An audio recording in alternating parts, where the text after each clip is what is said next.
3. El yo y el superyo. Ideal del yo. Si el yo no fuera sino una parte del ello, modificada por la influencia del sistema de percepciones, o sea, el representante del mundo exterior, real en lo anímico, nos encontraríamos ante un estado de cosas harto sencillo, pero aún hay algo más. Los motivos que nos han llevado a suponer la existencia de una fase especial del yo, o sea, una diferenciación dentro del mismo yo, a la que damos el nombre de superyo o ideal del yo, han quedado ya expuestos en otros lugares. Estos motivos continúan en pie. La novedad que precisa una aclaración es la que esta parte del yo presenta una conexión menos firme con la conciencia. Para llegar a tal aclaración hemos de volver antes sobre nuestros pasos. Explicamos el doloroso sufrimiento de la melancolía, estableciendo la hipótesis de una reconstrucción en el yo del objeto perdido. Esto es la sustitución de una carga de objeto por una identificación.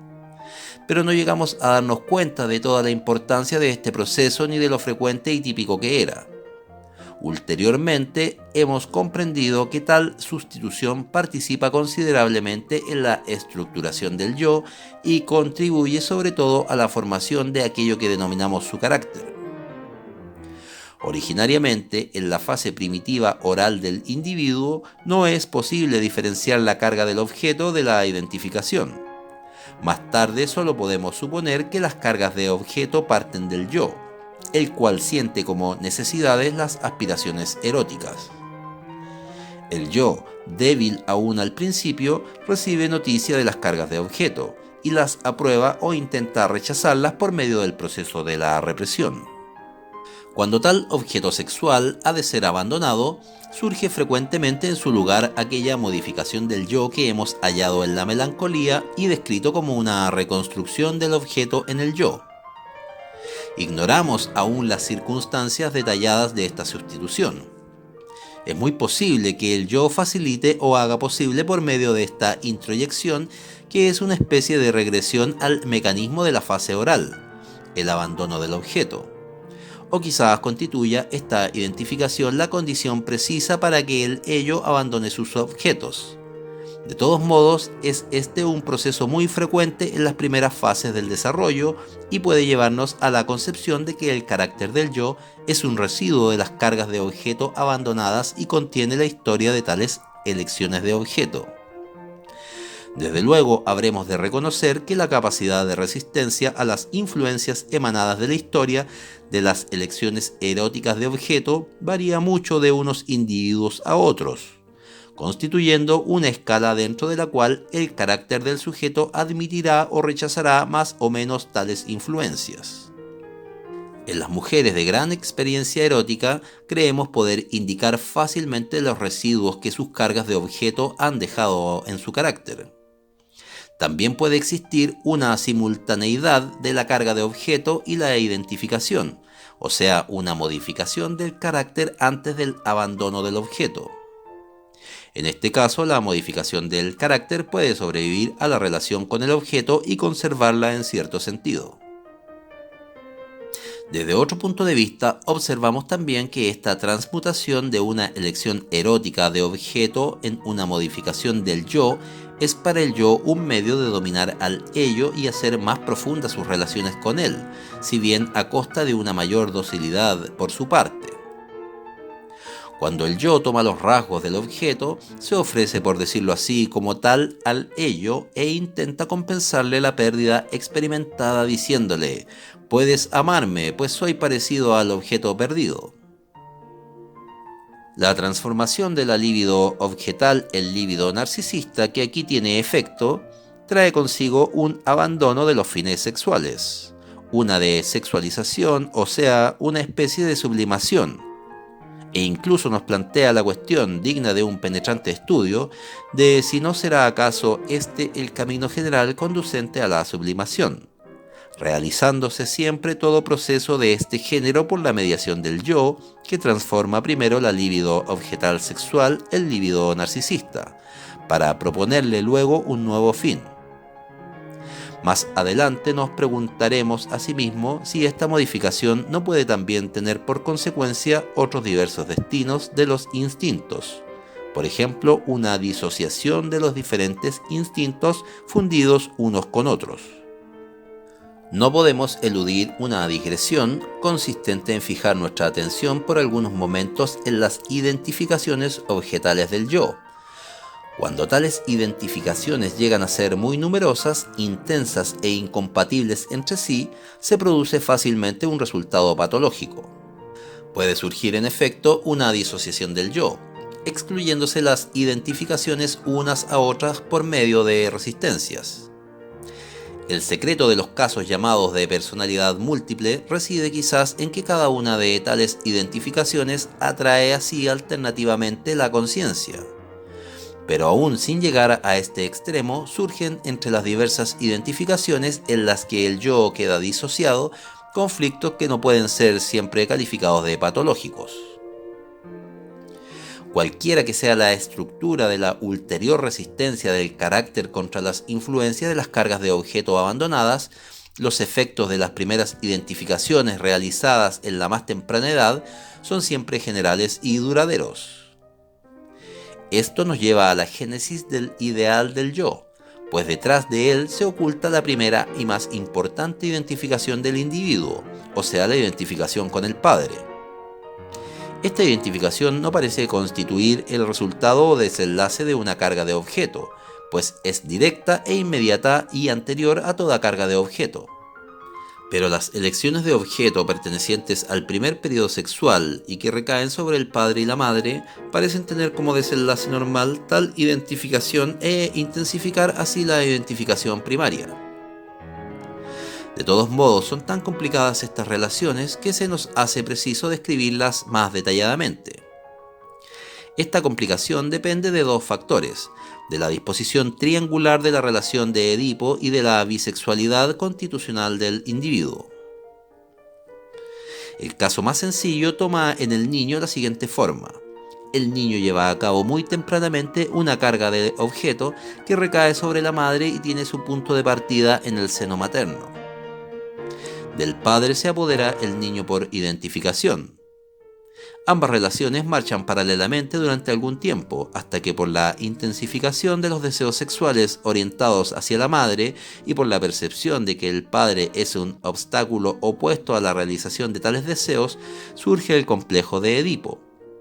La identificación con el padre toma entonces una matiz hostil y se transforma en el deseo de suprimir al padre para sustituirle cerca de la madre.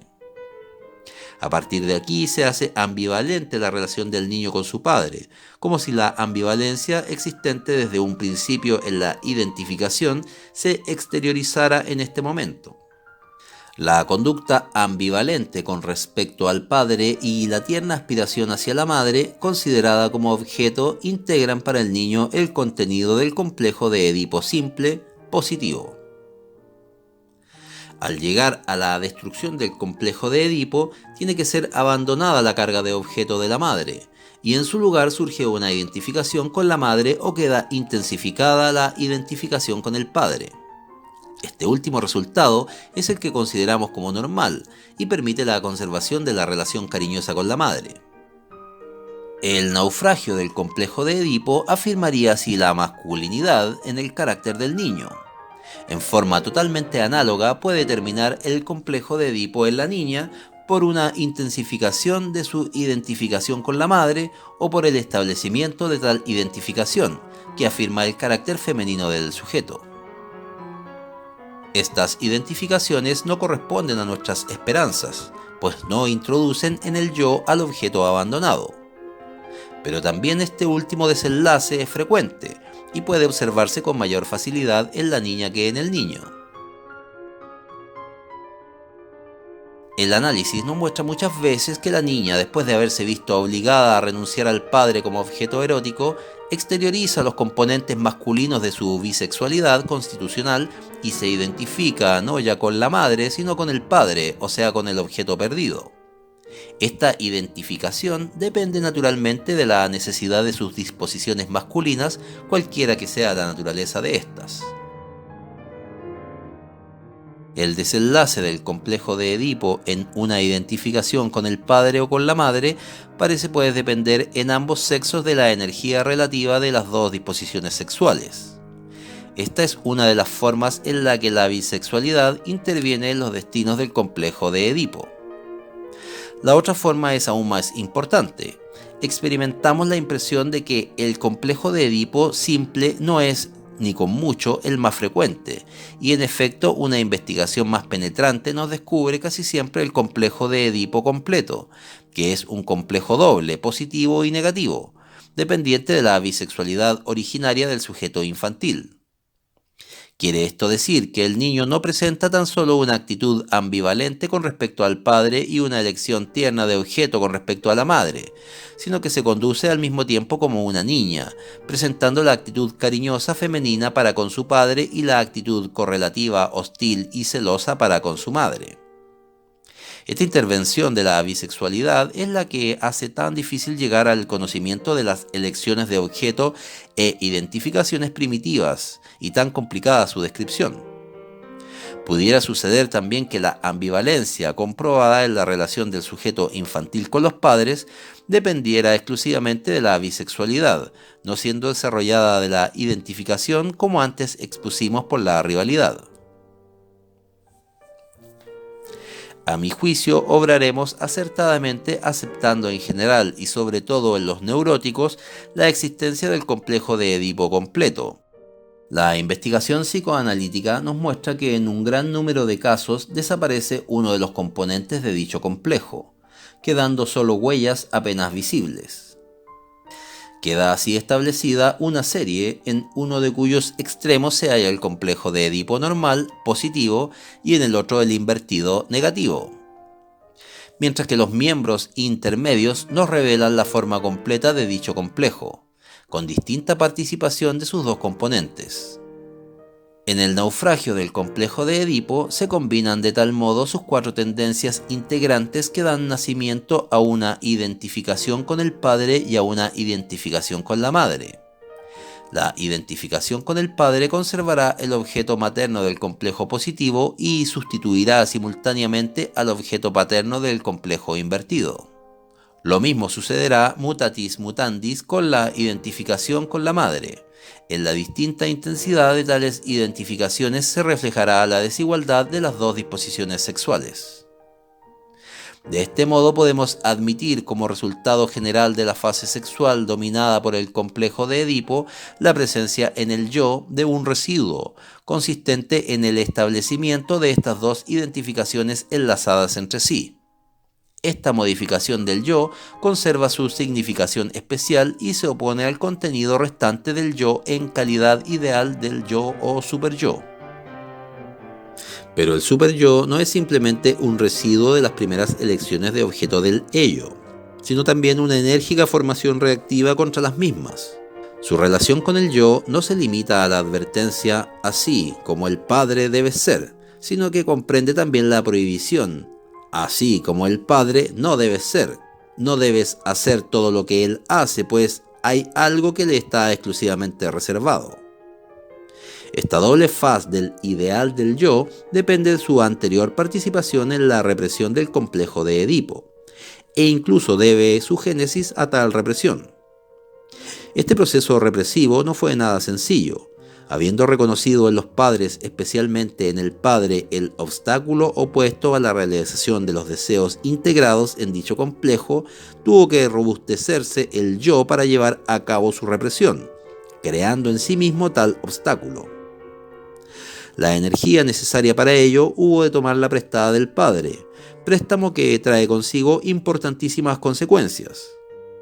El superyo conservará el carácter del padre y cuanto mayores fueron la intensidad del complejo de Edipo y la rapidez de su represión, bajo las influencias de la autoridad, la religión, la enseñanza y las lecturas, más severamente reinará después sobre el yo como conciencia moral o quizás como sentimiento inconsciente de culpabilidad. En páginas ulteriores expondremos de dónde sospechamos que extrae el superyo la fuerza necesaria para ejercer tal dominio, o sea, el carácter coercitivo que se manifiesta como imperativo categórico. Esta génesis del superyo constituye el resultado de dos importantísimos factores, biológico uno y de naturaleza histórica el otro, de la larga indefensión y dependencia infantil del hombre y de su complejo de Edipo, al que hemos relacionado ya con la interrupción del desarrollo de la libido por el periodo de latencia, o sea, con la división en dos fases de la vida sexual humana. Esta última particularidad, que creemos específicamente humana, ha sido definida por una hipótesis psicoanalítica como una herencia correspondiente a la evolución hacia la cultura impuesta por la época glacial. La génesis del superyo, por su diferenciación del yo, no es ciertamente nada casual, pues representa los rasgos más importantes del desarrollo individual y de la especie. Creando una expresión duradera de la influencia de los padres, eterniza la existencia de aquellos momentos a lo que la misma debe su origen. Se ha acusado infinitas veces al psicoanálisis de desatender la parte moral, elevada y suprapersonal del hombre. Pero este reproche es injusto, tanto desde el punto de vista histórico como desde el punto de vista metodológico. Lo primero porque se olvida que nuestra disciplina adscribió desde el primer momento a las tendencias morales y estéticas del yo el impulso a la represión. Lo segundo porque no se quiere reconocer que la investigación psicoanalítica no podía aparecer desde el primer momento como un sistema filosófico provisto de una completa y acabada construcción teórica, sino que tenía que abrirse camino paso a paso por medio de la descomposición analítica de los fenómenos, tanto normales como anormales, hacia la inteligencia de las complicaciones anímicas. Mientras nos hallábamos entregados al estudio de lo reprimido en la vida psíquica, no necesitábamos compartir la preocupación de conservar intacta la parte más elevada del hombre. Ahora que osamos aproximarnos al análisis del yo, podemos volvernos a aquellos que, sintiéndose heridos en su conciencia moral, han propugnado la existencia de algo más elevado que el hombre y responderles: ciertamente, y este elevado ser es el ideal del yo o superyo, representación de la relación del sujeto con sus progenitores. Cuando niños hemos conocido, admirado y temido a tales seres elevados, y luego los hemos acogido en nosotros mismos. El ideal del yo es, por tanto, el heredero del complejo de Edipo, y con ello la expresión de los impulsos más poderosos del ello y de los más importantes destinos de su libido. Por medio de su creación se ha apoderado el yo del complejo de Edipo, y se ha sometido simultáneamente al ello. El superyo, abogado del mundo interior, o sea del ello, se opone al yo, verdadero representante del mundo exterior o de la realidad. Los conflictos entre el yo y el ideal reflejan, pues, en último término, la antítesis de lo real y lo psíquico del mundo exterior y el interior. Todo lo que la biología y los destinos de la especie humana han creado y dejado en el ello es tomado por el yo en la formación de su ideal y vivido de nuevo en él individualmente. El ideal del yo presenta, a consecuencia de la historia de su formación, una amplia relación con las adquisiciones filogenéticas del individuo, o sea, con su herencia arcaica. Aquello que en la vida psíquica individual ha pertenecido a lo más bajo es convertido por la formación del ideal en lo más elevado del alma humana, conforme siempre a nuestra escala de valores. Pero sería un esfuerzo inútil querer localizar el ideal del yo, aunque solo fuera de un modo análogo a como hemos localizado el yo, o adaptarlo a una de las comparaciones por medio de las cuales hemos intentado reproducir la relación entre el yo y el ello. No es difícil mostrar que el ideal del yo satisface todas aquellas exigencias que se plantean en la parte más elevada del hombre. Contiene, en calidad de sustitución de la aspiración hacia el Padre, el nódulo del que han partido todas las religiones. La convicción de la comparación del yo con su ideal da origen a la religiosa humildad de los creyentes. En el curso sucesivo del desarrollo queda transferido a los maestros y a aquellas otras personas que ejercen autoridad sobre el sujeto el papel de padre, cuyos mandatos y prohibiciones conservan su eficiencia en el yo ideal y ejercen ahora en calidad de conciencia la censura moral. La tensión entre las aspiraciones de la conciencia y los rendimientos del yo es percibida como sentimiento de culpabilidad. Los sentimientos sociales reposan en identificaciones con otros individuos basados en el mismo ideal del yo. La religión, la moral y el sentimiento social, contenidos principalmente de la parte más elevada del hombre, constituyeron primitivamente una sola cosa. Según la hipótesis que expusimos en Tótem y Tabú, fueron desarrollados filogenéticamente del complejo paterno la religión y la moral, por el sojuzgamiento del complejo de Edipo propiamente dicho y los sentimientos sociales, por el obligado vencimiento de la rivalidad ulterior entre los miembros de la joven generación. En todas estas adquisiciones morales parece haberse adelantado el sexo masculino, siendo transmitido después por herencia cruzada al femenino.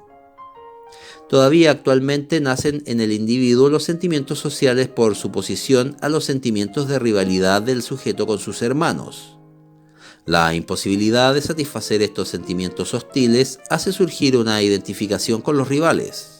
Observaciones realizadas en sujetos homosexuales justifican la sospecha de que también esta identificación es un sustitutivo de la elección cariñosa de objeto, que reemplaza a la disposición agresiva hostil. Al hacer intervenir la filogénesis se nos plantean nuevos problemas, cuya solución quisiéramos eludir, pero hemos de intentarla aunque tememos que tal tentativa ha de revelar la insuficiencia de nuestros esfuerzos. ¿Fue el yo o el ello de los primitivos lo que adquirió la moral y la religión, derivándolas del complejo paterno? Si fue el yo, ¿por qué no hablamos sencillamente de una herencia dentro de él? Y si fuese el ello, ¿cómo conciliar tal hecho con su carácter? ¿Será quizás equivocado extender la diferenciación antes realizada en yo, ello y superyo a épocas tan tempranas? Por último, ¿no sería acaso mejor confesar honradamente que toda nuestra concepción de los procesos del yo no aclara en nada la inteligencia de la filogénesis ni puede ser aplicada a este fin? Daremos primero respuesta a lo más fácil. No solo en los hombres primitivos, sino en organismos aún más sencillos, no se es preciso reconocer la existencia de un yo y un ello, pues esta diferenciación es la obligada manifestación de la influencia del mundo exterior. Hemos derivado precisamente el superyo de aquellos sucesos que dieron origen al totemismo. La interrogación que si fue el yo o el ello lo que llegó a hacer las adquisiciones citadas, queda pues resuelta en cuanto reflexionamos que ningún suceso exterior puede llegar al ello sino por mediación del yo, que representa en él al mundo exterior. Pero no podemos hablar de una herencia directa dentro del yo. Se abre aquí el abismo entre el individuo real y el concepto de la especie. Tampoco debemos suponer demasiado rígida la diferencia entre el yo y el ello, olvidando que el yo no es sino una parte del ello, especialmente diferenciada. Los sucesos del yo parecen al principio no ser susceptibles de constituir una herencia, pero cuando se repiten con frecuencia e intensidad suficientes en individuos de generaciones sucesivas, se transforman, por así decirlo, en sucesos del ello, cuyas impresiones quedan conservadas hereditariamente. De este modo, abriga el ello en sí innumerables existencias del yo, y cuando el yo extrae del ello su superyo, no hace quizás sino resucitar antiguas formas del yo. La historia de la génesis del superyo nos muestra que los conflictos antiguos del yo con las cargas objeto del ello pueden continuar transformados en conflictos con el superyo heredero del ello.